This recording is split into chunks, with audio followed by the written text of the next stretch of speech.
We're so glad you're here with us, and we'd like you to join us on our very first sing-along song called Love Is My Decision. So please stand up, stretch those legs, and sing with us.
Thank you. Good morning. Good morning. And welcome to the Center for Spiritual Living, Capistrano Valley. I'm Heather Clark. I'm the senior minister here, and I haven't done this for a long time. It's so good to welcome you all. We are a center that helps people look at their lives as they truly are, as God sees us. Look at them with love and see that what we're seeing is the truth of our being. So welcome, welcome, welcome. I'm so glad you decided to be here this morning. And we're going to start with our Flames of Faith, which is a call to service.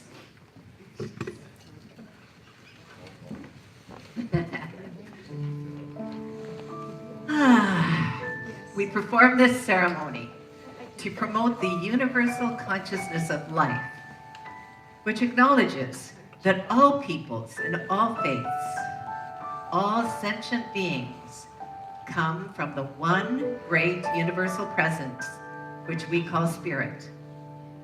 Fundamental to this truth is the unifying nature of all religious thought and experience, which we honor here today. We light the candle for the Tao, honoring the universal path of harmony and equilibrium, the natural way.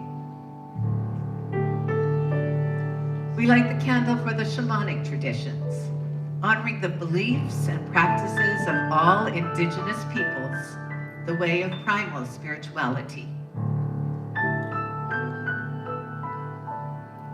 We light the candle for Hinduism, honoring the path of knowledge, action, and devotion. We light the candle for Judaism, honoring the ethical path of living by sacred law. We light the candle for all forms of Buddhism, honoring the Four Noble Truths and the path of compassion. We light the candle for all forms of Christianity, honoring the Christ consciousness and the path of love. We light the candle for all forms of Islam, honoring the path of compliance with the will of God as the highest calling. We light the candle for the universalistic religion of Baha'i, honoring the path of unity and peace. We light the candle for all forms of New Thought, honoring the metaphysical path of mental healing through the practice of universal spiritual principles. And as practitioner Dave Friedman lights the last candle, let it represent the path that brought you here this morning.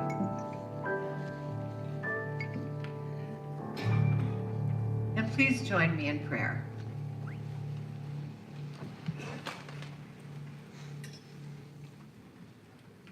What I know is true is that there is God and absolutely nothing else.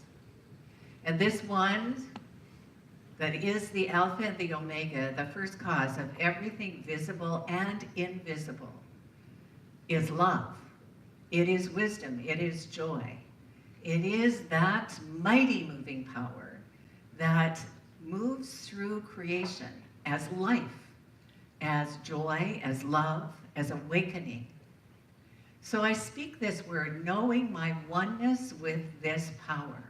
And I speak it for each one here, that each one receives exactly what he or she is longing to receive by means of this service, by means of the silence, the prayers, the meditation, the music, the message, the fellowship, the hospitality, that everyone is here on purpose, and that purpose is satisfied by all.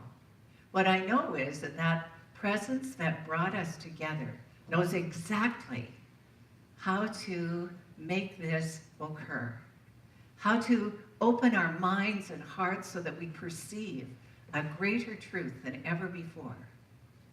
I declare that it's already done. It's good and very good. And so, for each one of us, what I know is that this is a moment to make welcome that presence within self. The God that is within is the God that is everywhere present. I'm so very grateful for knowing what I know. I'm grateful that this thing is forever operating in my life and in my mind, creating and bringing to me and to all beings that which we expect and accept. So with great gratitude, I simply place this word in the law of God. It's done, it's complete, and please help me anchor it by saying with me, and so it is. And now, Tony Sparks is going to read the affirmation. And the Declaration of Principles first. Sorry. This doesn't appear to be on. No, it is. Please join with me for the Declaration of Principles. I believe in God, the one creative intelligence, operating through the universe and operating throughout my entire being, now and always. I believe this perfect spirit operates on the law of mind and creates my experience exactly according to my belief. I believe this perfect creative intelligence can be used by me and by every other person to produce health, abundance, and love in mind, body, and total life experience. I use it now, and I rejoice in it, and so it is. And now for our affirmation. So say it together. Seeing through the eyes of love, I notice everything is beautiful. Heaven on earth is my love experience. I am choosing heaven today and every day, and so it is.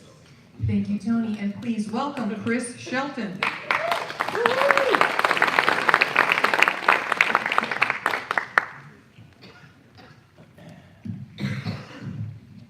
Good morning. Good morning. Always happy to be here. I have a very new song for you. I saw this video, a Jason Mraz video on Facebook, and it's really a lovely video. You should look it up. And the song we're going to do for you is called "Love Is Still the Answer," and it's really lovely and perfect, and I hope you like it.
Whatever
at the end of my days is what did I give and what will I take?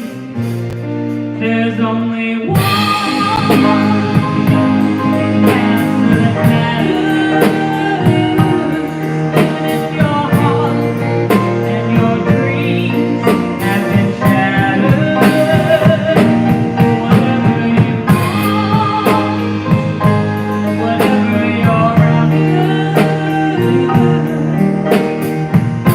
love is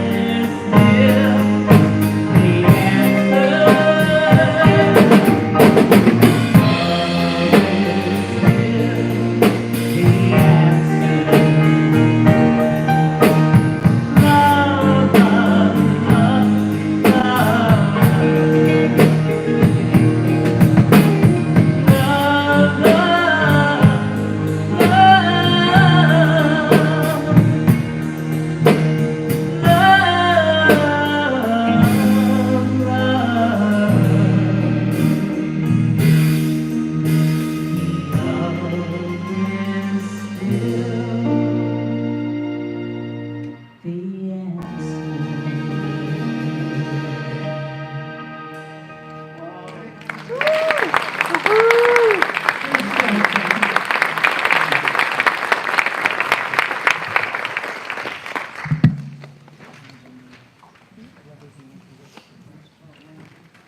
That was beautiful, Chris. Thank you.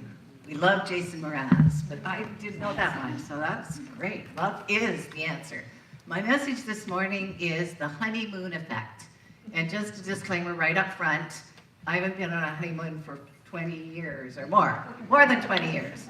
And then it was just the last day of Asilomar, because we decided to get married at Asilomar when there were a whole bunch of ministers there, so it would take. It didn't.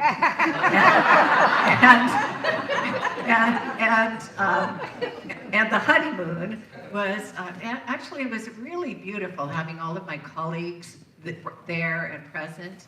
And everything was beautiful. It was very beautiful. But what the honeymoon effect is for most people is the awareness that when you are in love, when you're in love, everything looks beautiful.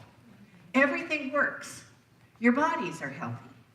Your minds are healthy. Your bank account is healthy. And nothing bothers you. Everything works. That's the honeymoon effect. And it actually can be measured. Bruce Lipton has a book called The Honeymoon Effect. And Bruce Lipton is a biologist who was fascinated of how cells responded to consciousness.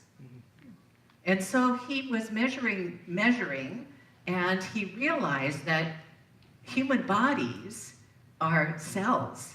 We're trillions of cells, and every cell is consciousness that responds to consciousness. So it either responds in fear or in love. Because if we are in love, then we're uplifted and we're filled with gratitude and joy and the awareness of infinite possibilities. Everything works.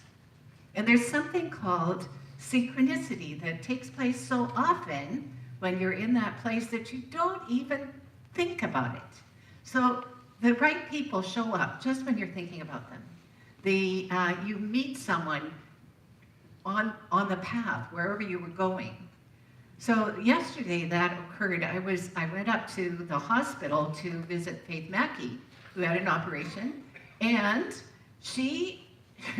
and little did I know, she knew I was coming, but I didn't know Pam Rock was going to be there.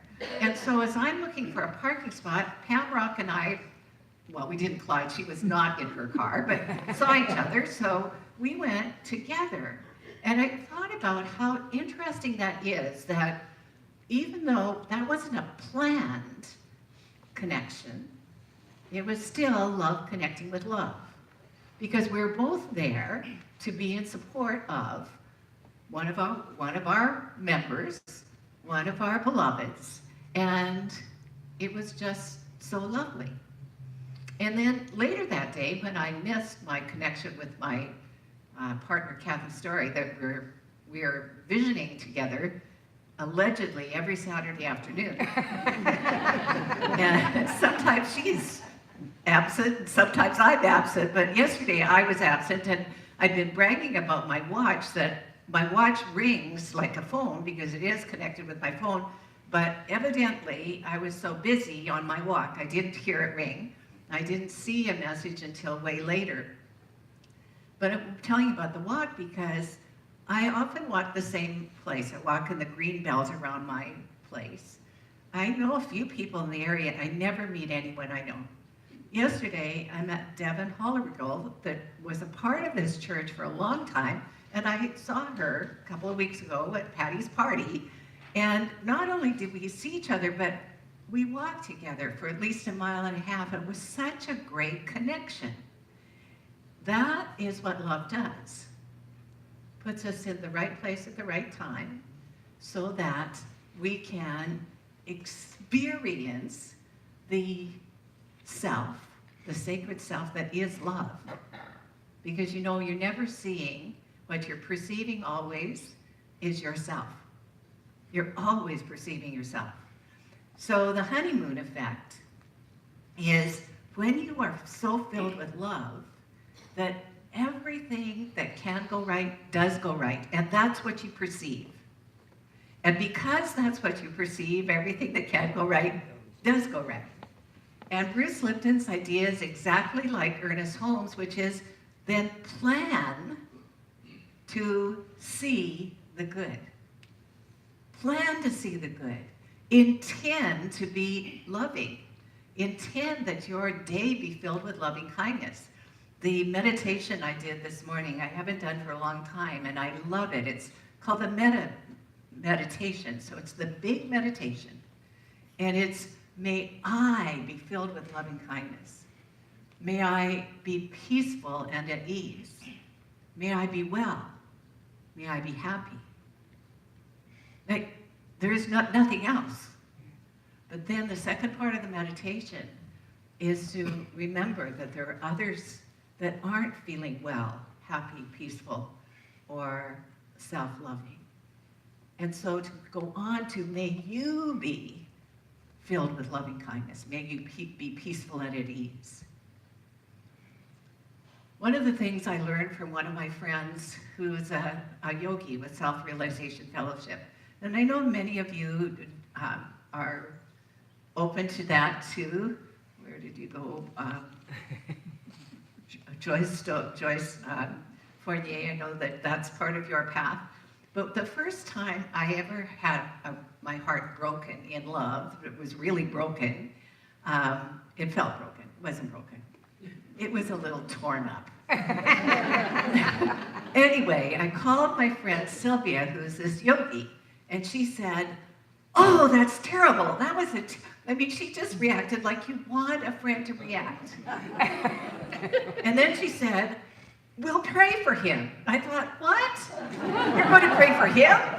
You should be praying for me. And she said, but she explained to me, no, we'll pray for him because that's what you need to have. You know, you need to know that this other that you have judged, that has allegedly harmed you, is this beautiful presence of God, this beautiful soul. And when you can see his goodness, then you're freed. You're freed from that. And she said, well, I'm too mad to do it, so I'm going to get Roger to do it. Roger was her husband. So this is a woman that was willing to work with her spiritual practices in ways that work for her. The whole point is when we are in the honeymoon effect, when we're experiencing love, everything works. And even when people give us feedback that we'd rather not have, or make decisions that cause us emotional pain, we can see through the eyes of love. And in a community like this, that's what we're called to do. We're called to see through the eyes of love all the time. We're called to see through the eyes of love and make a difference where we are. We're called to see through the eyes of love and use everything as an opportunity for more good, greater good. So,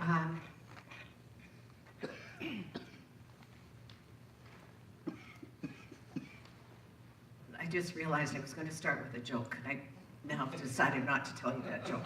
Okay. Yeah, you did. You heard it before. So it's good to have my mind so easily read, I guess. No, it is. Where I wanted to go was with this. You know, of course, this is Reverend Patty's first day at her new center, and I know we're all aware of that. And we can either be heartbroken, or we can go, wow, this is an opportunity. And I actually had people come to me last week with this very thing. This is an opportunity to grow, to build a new youth and family ministry that is even better, not the same, not replace Patty. There's no way we could do that. She's unique and perfect and wonderful just the way she is. But we, the ones that are here, can create something new. We can create something wonderful. So put this, if you're a parent or grandparent or have children in this center, put this date on your calendar, 31st of March.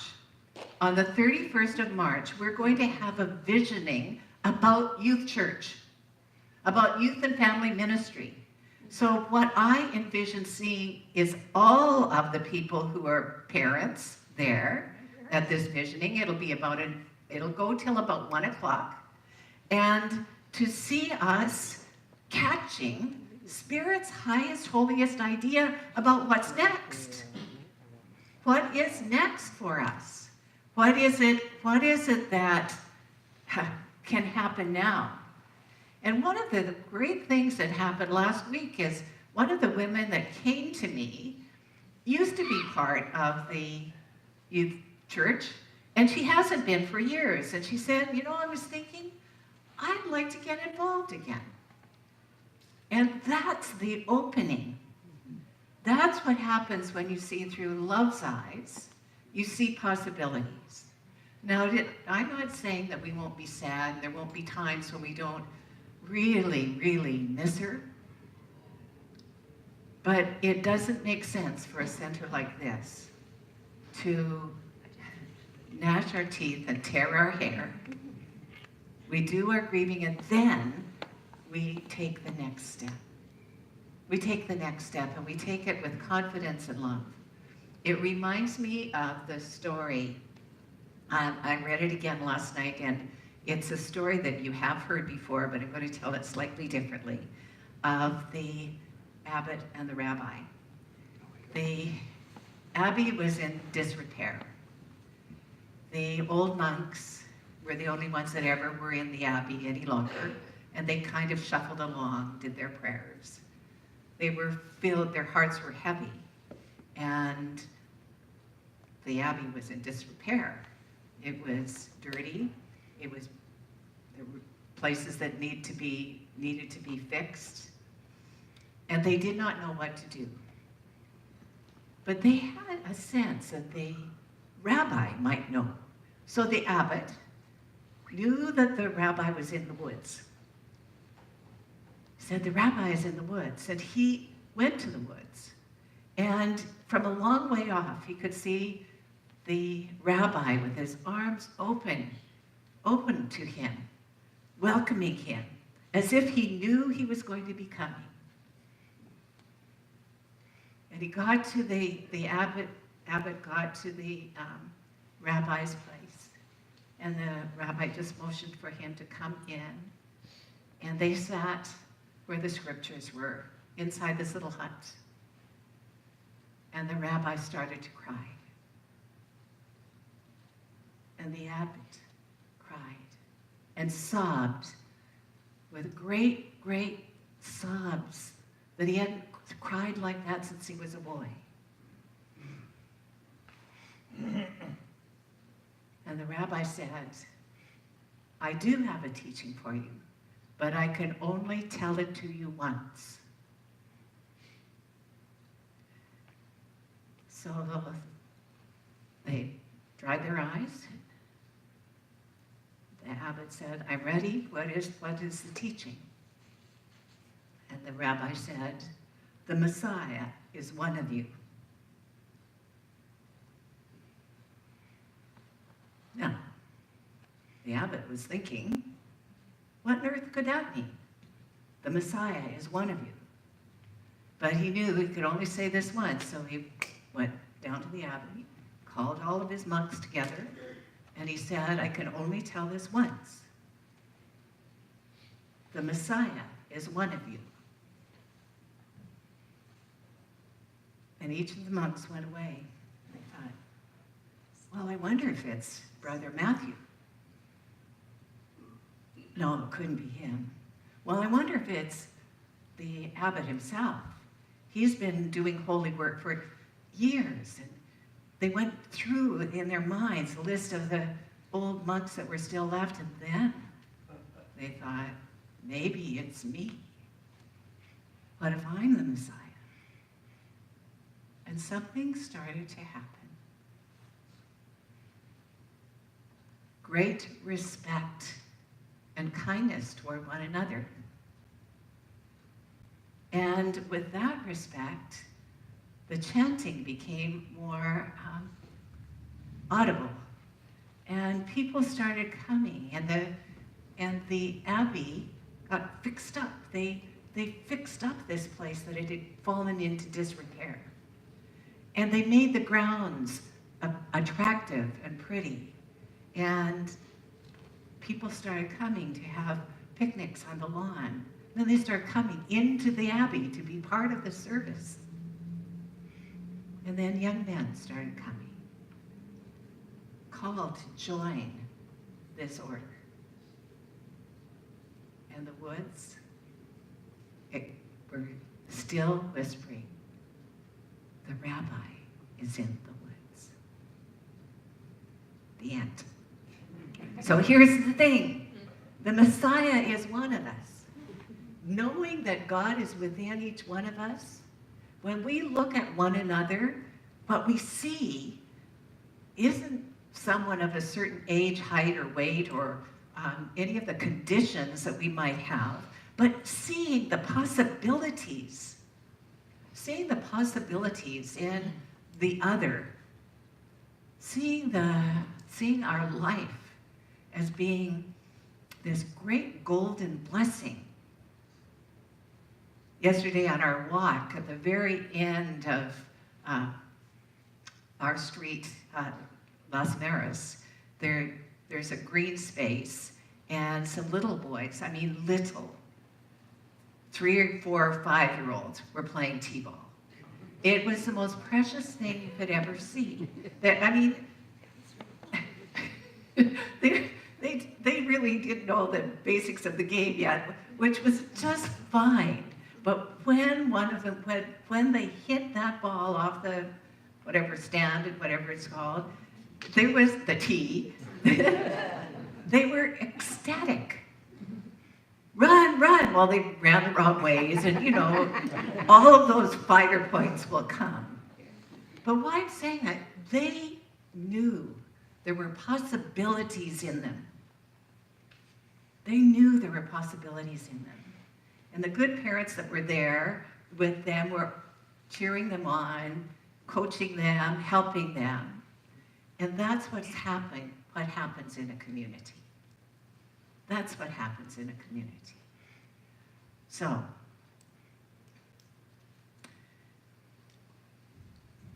this coming weekend, this coming Saturday, we're having a memorial service for Faith Strong, who has been our financial mentor and friend. And she has been a difference maker throughout the world. because there have been so many projects that she has supported. The Hunger Project, the Greenpeace Project, a place called Home Center for Teens in Los Angeles, New Directions for Women, so people in recovery, so many things. And so this is going to be filled with people. So we need to get the carpets cleaned. So here's my request today. So I'm going to give you something to support community today. Instead of just leaving, or instead of just having food and setting up a circle, then leaving, would you please stack the chairs? If you could stack 5 chairs, if each one of us could stack 5 chairs, we'd be ready for the cleaners tomorrow. And wouldn't that be a great thing? Yes. Yes, it would. So I'm not saying you'll still have conscious connections, we'll still have our hospitality, because that part of what we do is so important. And stacking the chairs is important also. So if you can, and not everyone's able-bodied enough to do that, so don't worry about it if you're not able-bodied enough to do it.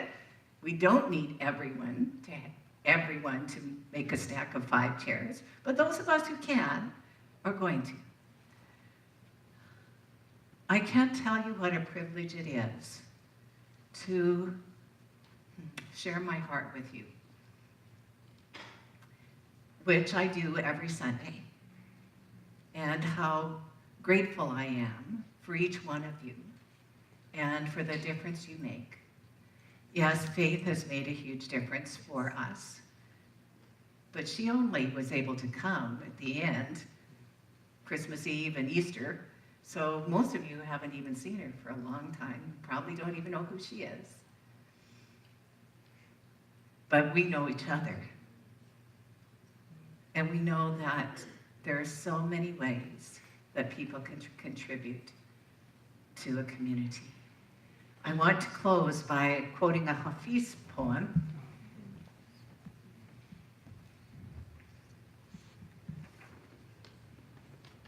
Which seemed to go perfect with this topic. It's called, "It Happens All the Time in Heaven." It happens all the time in heaven, and someday it will begin to happen again on earth. That men and women who are married, and men who are lovers, and women who give each other light, often get down on their knees, and while so tenderly holding their lover's hand, with tears in their eyes, will sincerely speak, saying, "My dear, how can I be more loving to you? How can I be more kind?" The wonderful Hafiz. So, today, how can I be more loving to you? How can I be more kind? Look at one another. Someone say to the person beside you, "How can I be more loving to you today? How can I be more loving to you today? How can I be more kind?" How can I be And then sometime listen to the answer. And so it is.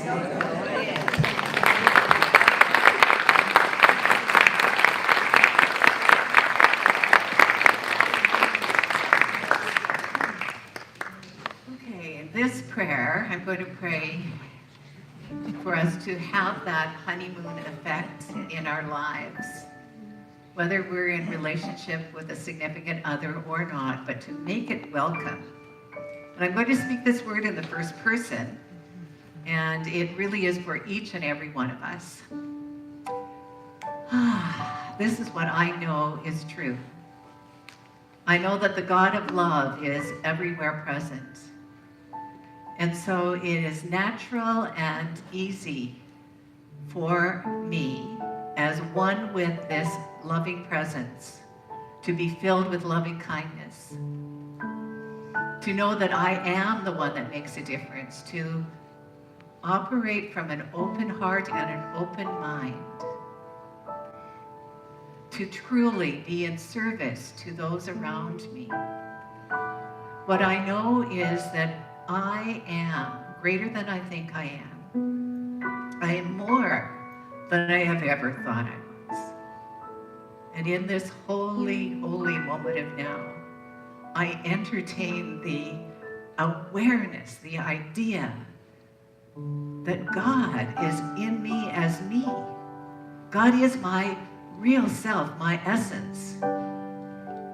And so I align my actions, my words, my feelings with that awareness that there is this goodness and absolutely nothing else.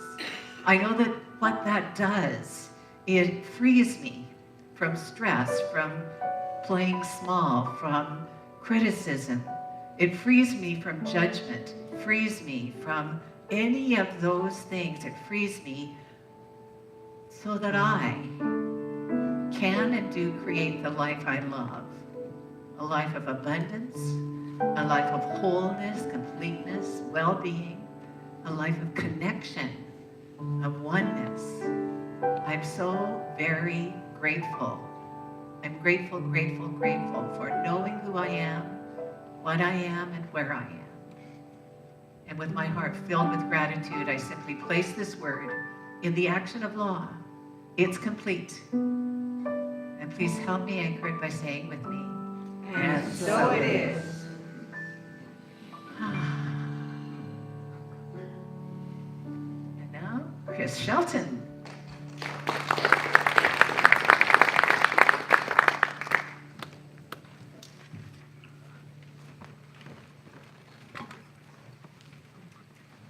So you've all made me very emotional this morning, so I need to talk to you a little bit so I don't cry during the song.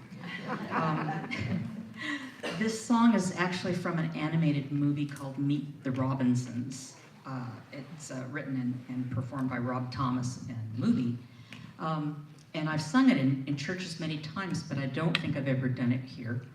And I had a friend who heard me sing it tell me that she felt this song was like a hug. So I hope you all feel like you're being hugged while I sing this song, Little Wonders.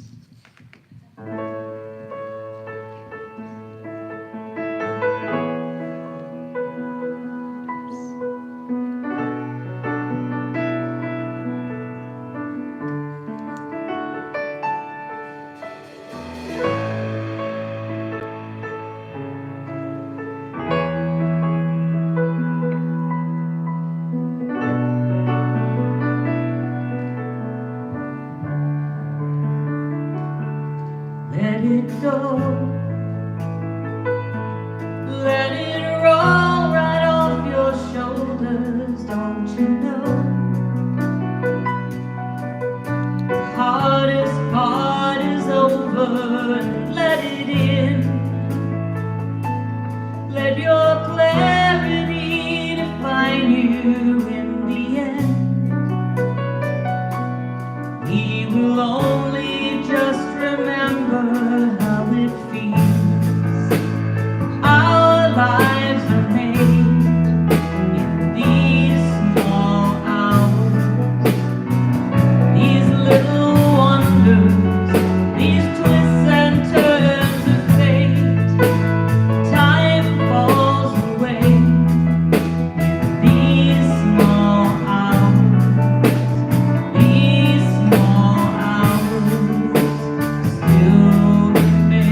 so much.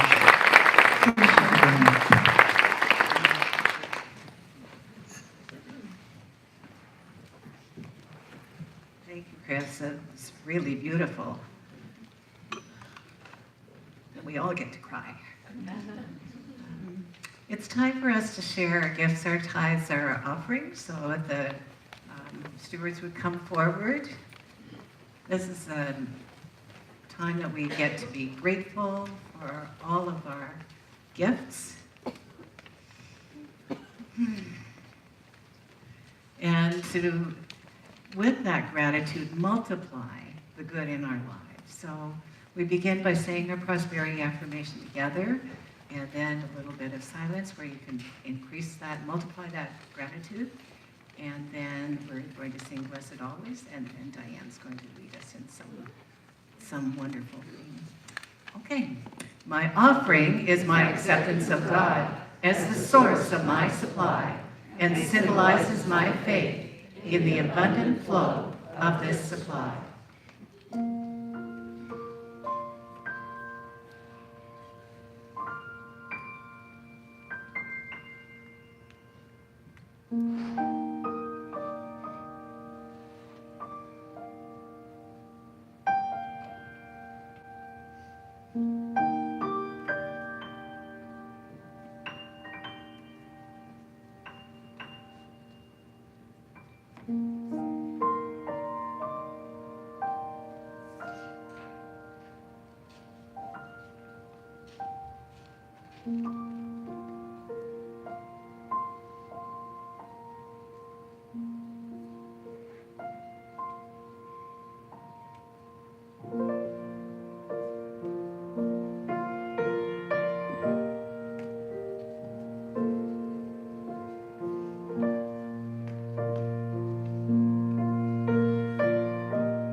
Constant is my song, constant is the sun, constant is the love of the one.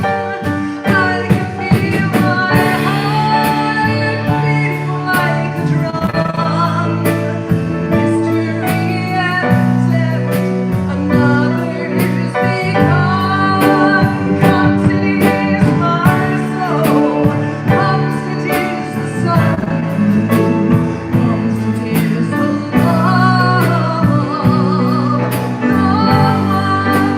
I can feel my heart beating like a drum. Mystery ends and another's begun. I'm watching the world spin beyond my control. I'm watching the world spin beyond my control. And yet, constant is my soul. Yes. Constant is my soul.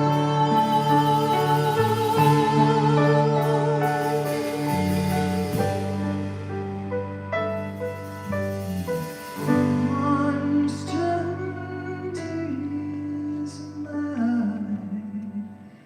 soul.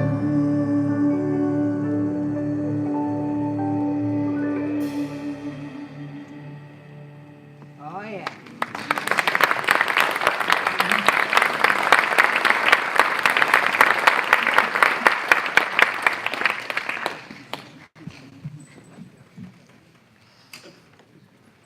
I'd like to acknowledge those of you who were in service today. So if that's you or have been in service this week, please stand so we can give you a whole bunch of love.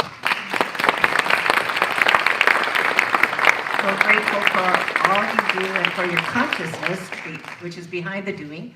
The people that are remaining standing are practitioners trained in the art and science of affirmative prayer. If you want your life transformed, make an appointment to see one of these people after service.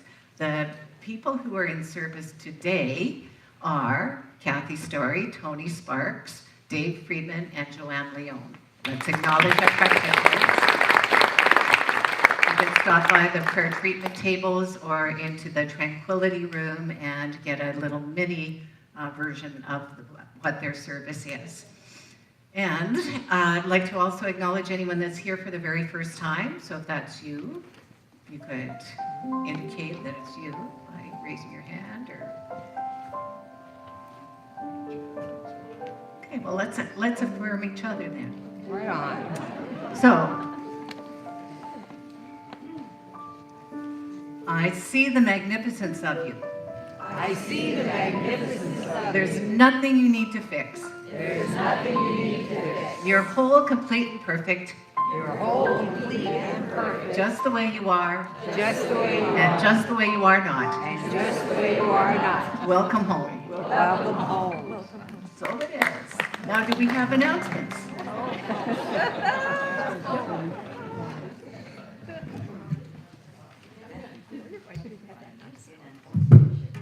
Welcome to News Center CSLCV Storm Watch 2019. Let's go to Susie Sunshine out in the field. How's the weather out there, Susie? Oh, it's cold. The devastating cold of the past 3 weeks have wreaked havoc on the Southern California lifestyle. There are beach volleyball courts standing empty in Laguna Beach and a 70% increase in ice-related skateboard injuries. This just in, Chicago Mayor Rahm Emanuel was asked to comment on the Southern California crisis and stated, quote, wussies. On the brighter side, the Orange County Polar Bear Club had their first swim in 75 years. Me, I'm cold. Well, didn't your mother ever teach you to come in out of the cold? You could come in and warm your cockles in the sanctuary at Conscious Connections at noon and warm your heart discussing today's topic with the other members. Well, sure, it's cold out here, but you know who's on fire? Claudia Riley. She's speaking at Wednesday's Wisdom this week on the law of pain. Do you ever get your tongue stuck to a metal lamppost? Now that's pain. Now remember, in this cold weather, it is essential to protect the 3 Ps. pets, plants, and pipes. You know what else is essential, especially for anyone wanting to become a licensed practitioner? The Tuesday night classes at 6:30 with Dr. Heather teaching the 10-week accredited class, The Essential Ernest Holmes. Sign up on the kiosk if your pen isn't frozen, or see Dr. Heather. Well, March normally comes in like a lion, but this year it seems to be coming in like an Alaskan marmot. The next meeting of the Women's Circle will be this Friday, March 1st at 7 p.m., and Old Man Winter is not invited. Beth Boardman will present The Alchemy of Womanhood. Anything else happening next weekend besides yet another Arctic cold front moving through? Well, we're going to have a high of 6 degrees on Saturday, March the 2nd. Oh, and that reminds me, there's only 6 degrees of separation between us all. So come on out at 1 o'clock for the celebration of life we're having for our friends, Faith Strong. The congregation will be huddling for warmth together next Sunday, March 3rd at 12 at our annual congregational meeting. This is the time we review the financial statement for last year and present the new budget proposal with Dr. Heather's vision for 2019. Is there a revised heating budget in there? No, but there are 2 positions on the hot seat, the Board of Trustees, to be filled by election of the members. You should have received a notice regarding this meeting in your mail along with a proxy form. So if you're unable to attend in person, it is very important that you sign a proxy. Well, hopefully March will go out like a lamb since it's been so cold the children can't even go outside in their snowsuits. But we have a plan for how to fix that. The teachers, parents, and volunteers in our Youth and Families program will gather for a visioning session on Sunday, March 31st. It's not Saturday the 30th. No, it's been moved to Sunday the 31st. The visioning is to discover what is Spirit's highest idea for us as we move forward. Childcare will be provided, and we'd appreciate it if you'd RSVP by March 27th to let us know how many children to plan for. These beautiful flowers today are a harbinger of spring and are from Betty Young in remembrance of her grandson, Nick Acevedo. Well, we were going to close, baby, it's cold outside, but evidently there's some controversy surrounding this song. So instead, let's welcome the children with This Little Light of Mine.